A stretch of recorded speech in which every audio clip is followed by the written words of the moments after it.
बिस्मिल्लाहिर्रहमानिर्रहीम, अस्सलाम वालेकुम। स्टार्ट करते हैं आज का सेशन। और आज के सेशन में हम बात करेंगे एक कंजेस्टेड हाउस प्लान के ऊपर। एक छोटे से एक बिल्कुल ही आप इसे टिनी साइज कह सकते हैं, घर का प्लॉट है। 20 बाई 40 इसका साइज है।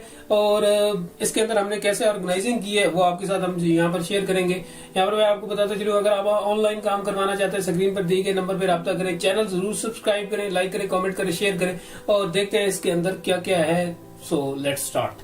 20 बाई 40 टोटल प्लॉट का साइज है, यानी कि 20 फीट बाय 40 फीट।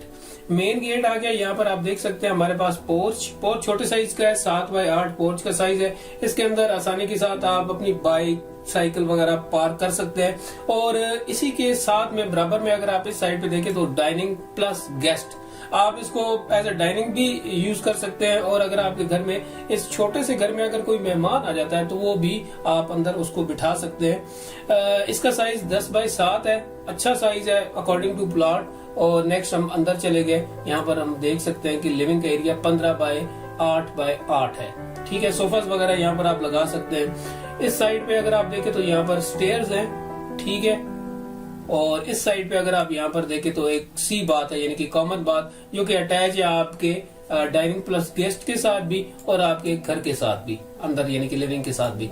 नेक्स्ट यहाँ पर एक ओटीएस है। ओटीएस का जो साइज है वो यहाँ पर 3-4 बाई 3 है। और इस साइड पे आपका किचन है 8 बाई 8 का।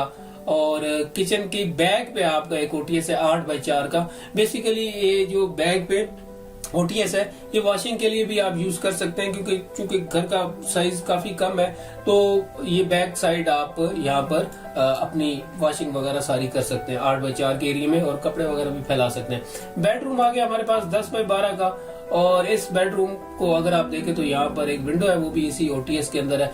छोटे से घर का प्रोजेक्ट था, कंप्लीट किया, सबसे पहले आपके साथ शेयर किया। आई होप कि आपको अच्छा लगा होगा। नेक्स्ट सेशन तक इजाजत दीजिए, अपना ख्याल रखिएगा, दुआ में याद रखिएगा। अल्लाह हाफिज।